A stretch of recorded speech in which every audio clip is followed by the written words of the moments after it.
Hello everyone, today we are going to unbox the Easy Brewing Kit from Arishtam.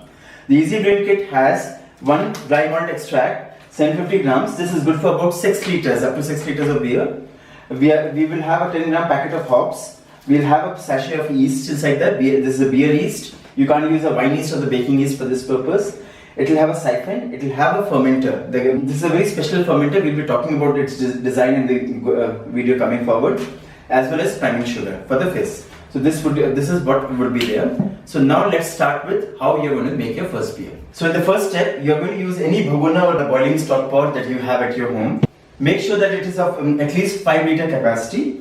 We are going to pour the entire sachet of the dry malt extract. We are going to use about 10 grams of the hops. So we are going to put that, and then we are going to put water and we are going to boil.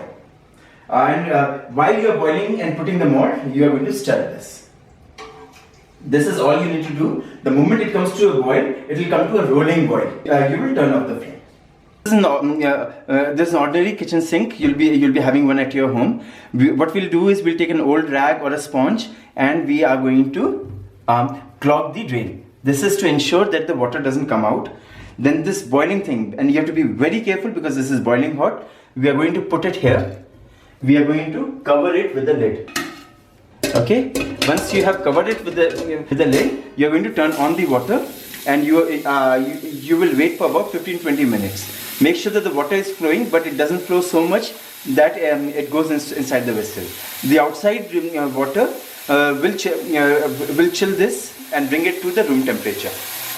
You can add some ice cubes also in the side to speed it up. How would you know once it is done? You can touch the sides of the vessel with your hands. If it is at your body temperature, then it is good enough.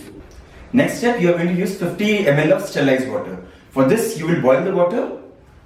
You can add some 1 teaspoon of sugar also along with it while you are boiling it. You will cool it to the room temperature, and it is sterilized water. And you are going to pour your entire sachet of yeast there. After 10-15 minutes, you would see the froth like this there. So now you know that your yeast is active. While this is happening, your beer wort should have cooled down. So we are going to pour the beer wort.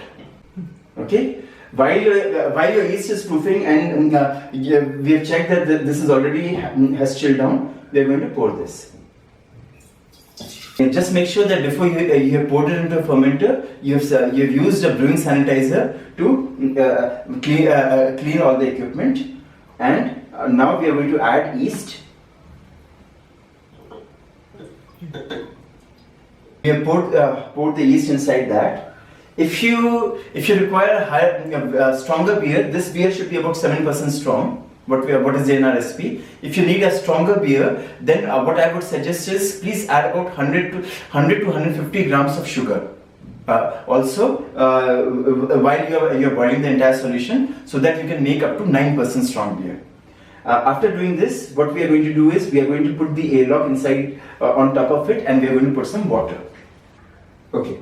The extra sugar that you have added will be fermenting, and it will create a higher alcohol. So it can make, by adding 150 grams of sugar, you can go up to 9% alcohol.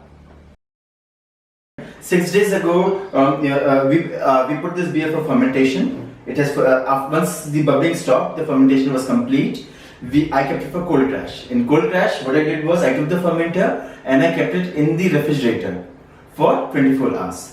If you can add some gelatin also, it will accelerate the cold crash. Now you can see clearly that the yeast has settled in the bottom as a tub, and the clear beer is at the top. Now what we are going to do today is bottling. For this, you can use any of the two bottles. I prefer to use pint-sized bottles, and you can change the label also.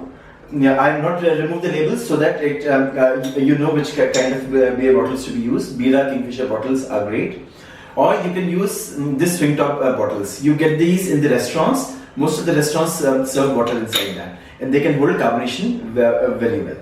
So your choice, whatever you want to use. The second thing that you would need is priming sugar. So for this, what I have done is I have taken some. We need about 8 grams of priming sugar for every liter. This pint is 1/3 of a liter, so we will use about half a teaspoon here, and this is a little bit more than a liter, so I'm going to use about 10 grams here. If you have a jewelry weighing scale, the weighing is good. Otherwise, you can do a little bit of approximation. If you are making a large batch, you can mix your priming sugar directly in the fermenter. Since I'm just bottling one bottle for your purpose, I'm not going to do that. The priming sugar produces carbon dioxide, which will make the fizz that is required. Right now, your beer is ready, but it is not fizzy or carbonated.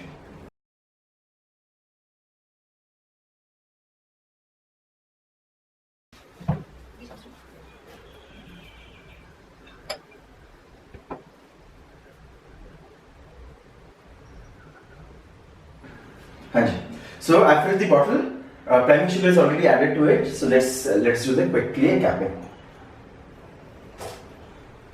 This capper has a magnetic top head.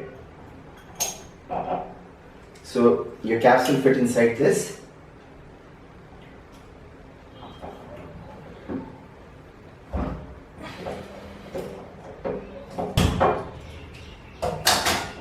And this is perfectly trimmed.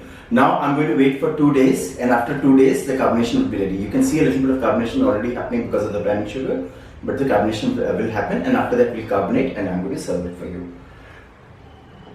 With these Sintra bottles, things are very easier. I just have to place a lid and close it. This is there. So 2 days ago we bottled this beer. Now we are going to taste it.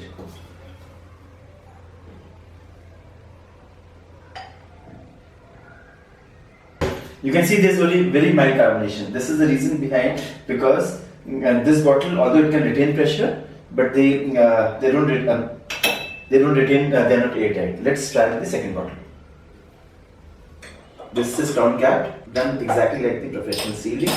But please excuse this, some of the beer got spilled off, but you can see there's a good amount of carbonation here. We had used about 8 grams of priming sugar per liter. Now let me have a taste. Smells great. Wow. Perfect IPA hoppy beer. You should have it. If you should have a taste of it, and if you haven't yet now, you should make one. See you then. Bye bye. Cheers.